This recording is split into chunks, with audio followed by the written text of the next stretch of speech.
ആടുജീവിതം സംസ്ഥാന ചലച്ചിത്ര പുരസ്കാരത്തിൽ വലിയ നേട്ടമാണ് ഉണ്ടാക്കിയത്. 10ഓളം അവാർഡുകൾ നേടി. എഴുത്തുകാരൻ ബെന്യാമിൻ നമ്മോടൊപ്പം ചേരുകയാണ്.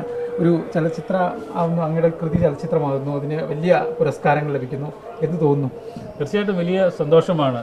ഒരു കഥ സിനിമയാവുന്നു, അതിൻ്റെ സംവിധായകൻ ഏതാണ്ട് 10-16 വർഷക്കാലത്തോളം അതിൻ്റെ പിന്നാലെ കഠിനാധ്വാനം ചെയ്ത് അലഞ്ഞു നടക്കുന്നു. ഒരു നടൻ അദ്ദേഹത്തിൻ്റെ ശരീരം തന്നെ വിട്ടുകൊടുത്തുകൊണ്ട് അതിൻ്റെ ഭാഗമായി തീരുന്നു.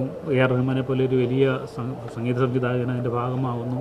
അതൊക്കെ ജനങ്ങൾ ഏറ്റെടുക്കുന്നു തിയേറ്ററിൽ. അതിനുശേഷം ഇപ്പോൾ ജൂറിയും അതിനെ അംഗീകരിച്ചിരിക്കുന്നു എന്ന് കേൾക്കുന്നത് വലിയ ഒരു സന്തോഷമാണ്. ഒരു എഴുത്തുകാരന് കിട്ടാവുന്ന ഏറ്റവും വലിയ സന്തോഷ നിമിഷം അംഗീകാരമായിട്ടാണ് ഞാനതിനെ കാണുന്നത്. ഒരു പുസ്തകം പലപ്പോഴും സിനിമയാവുന്ന ഘട്ടത്തിൽ അതിന് ഒരുപാട് വെല്ലുവിളികളുണ്ട്. കാരണം ഇത് വായിക്കുന്ന ആളുകളെ സംബന്ധിച്ച് ഒരുപാട് പ്രതീക്ഷകളും കാര്യമുണ്ടാവും. പക്ഷേ ആടുജീവിതത്തിലേക്ക് വരുന്ന സമയത്ത് ആ ചിത്രം കണ്ട ആളുകളും ഹാപ്പിയാണ്. അത് പണ്ട് വായിച്ച രീതിയിൽ നോക്കുന്ന സമയത്തും അവർ ആ രീതിയിലും അപ്പോൾ എല്ലാ തരത്തിലും പ്രേക്ഷകരെ തൃപ്തിപ്പെടുത്താൻ സാധിച്ചു. അത് അവാർഡിൻ്റെ രൂപത്തിൽ കിട്ടുന്ന ഒരു കൊമേഴ്ഷ്യൽ സക്സസ്സുമാണ്. ഒപ്പം തന്നെ ഒരു അവാർഡ് രീതിയിൽ പരിഗണിക്കപ്പെട്ടു. അപ്പോൾ രണ്ട് തലത്തിൽ നിൽക്കുന്നില്ല. അപ്പോൾ അതിന് എങ്ങനെ കാണുന്നു ഒരു കഥാകൃത്ത് എന്നുള്ള രീതിയിൽ? അത് തീർച്ചയായിട്ടും ബ്ലസി എന്ന എഴുത്തുകാരൻ എന്ന് പറഞ്ഞാൽ തിരക്കഥാകൃത്തിൻ്റെയും ബ്ലസി എന്ന സംവിധായകൻ്റെയും മികവായിട്ടാണ് ഞാൻ കാണുന്നത്.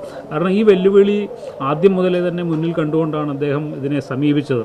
ആദ്യം ഞങ്ങൾ ഈ ചർച്ച തുടങ്ങുന്ന കാലം മുതൽ തന്നെ ഒരു പുസ്തകത്തെ സിനിമയാക്കുമ്പോൾ നേരിടുന്ന വെല്ലുവിളികൾ എന്തൊക്കെയാണ്, അതിന് ജനങ്ങൾ ഏത് തരത്തിലായിരിക്കും സ്വീകരിക്കാൻ പോകുന്നത് എന്ന മുൻധാരണ അദ്ദേഹത്തിനുണ്ടായിരുന്നു. അതുകൊണ്ട് തന്നെ അദ്ദേഹം അത് മുൻകൂട്ടി കണ്ടുകൊണ്ട് തിരക്കഥ തയ്യാറാക്കുകയും അതിനെ മുൻകൂട്ടി കണ്ടുകൊണ്ട് തന്നെ ചിത്രീകരിക്കുകയും ചെയ്തു. അത് ജനങ്ങൾ അത് സ്വീകരിച്ചു.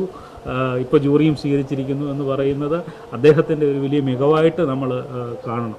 ഈ 10 അവാർഡ് കിട്ടിയെന്ന് പറയുമ്പോഴും സംഗീതത്തിന് വേണ്ട പരിഗണന ലഭിച്ചില്ല എന്നൊരു ചെറിയൊരു വിഷമമുണ്ട്. ഇനി അതിലെന്തെങ്കിലും ഇതുണ്ടോ? കാരണം AR റഹ്മാൻ്റെ സംഗീതമായിരുന്നു മികച്ച, അദ്ദേഹം ലോകത്തിലെ തന്നെ മികച്ച ഒരാളാണ്. അപ്പോൾ ആ രീതിയിൽ എന്തെങ്കിലും തഴഞ്ഞു, അങ്ങനെ തോന്നുന്നുണ്ടോ? എന്തെങ്കിലും തഴഞ്ഞു എന്നുള്ളതല്ല, ജൂറിയുടെ നിശ്ചയം വേറെ രീതിയിലായിരിക്കും, അവരുടെ നിഗമനങ്ങൾ വേറെ രീതിയിലായിരിക്കും. പക്ഷേ വിഷമം നമ്മൾക്കുണ്ട്. കാരണം AR റഹ്മാനെ പോലെ ഒരാൾ, റഫീഖ് അഹമ്മദിനെ പോലെ ഒരാൾ ഒക്കെ അവിടെ, ലജിദിൻ രാജിനെ പോലെ ഒരാളൊക്കെ അവിടെ നിൽക്കുമ്പോൾ അവരെ കൂടി പരിഗണിക്കേണ്ടതായിരുന്നു. കാരണം അത്രയും തീക്ഷ്ണമായ സംഗീതം അതിനകത്ത് കൊണ്ടുവന്നിട്ടുണ്ട് എന്നുള്ളതാണ്. പക്ഷേ ജൂറിയുടെ തീരുമാനം എന്താണ് എന്നതിനെ സംബന്ധിച്ച് നമുക്ക് മുഖ്യ ധാരണയുണ്ട്. അതിനെ നമ്മൾ ചോദ്യം ചെയ്യാൻ പാടുള്ളതല്ല. ഞാനും മുൻകാലങ്ങളിൽ ജൂറിയിൽ പ്രവർത്തിച്ചിട്ടുള്ള ആളാണ്. എങ്ങനെയാണ് ജൂറി തീരുമാനമെടുക്കുന്നതിനെ സംബന്ധിച്ച് എനിക്ക് കൃത്യമായിട്ടറിയാം. വലിയ ചർച്ചകൾ നടത്തിയതിന് ശേഷമാണ് ജൂറി തീരുമാനമെടുക്കുന്നത്. അവർക്ക് അങ്ങനെ ഒരു തീരുമാനമെടുക്കാനുള്ള അവകാശമുണ്ട്. പക്ഷേ സിനിമയോടൊപ്പം നിൽക്കുന്ന ഒരാളെന്ന നിലയിൽ അതിൻ്റെ സങ്കടം ഉണ്ട്. ഈ ദേശീയ ചലച്ചിത്ര അവാർഡിൽ ഉൾപ്പെടെ ആടുജീവിതം പരിഗണിക്കപ്പെടാനുണ്ട്. അത്തരം അവാർഡുകൾ ഇനി മുമ്പിൽ നിൽക്കുന്നുണ്ട്, സാധ്യതകൾ അത്തരത്തിലൊക്കെ ഉണ്ടാവും.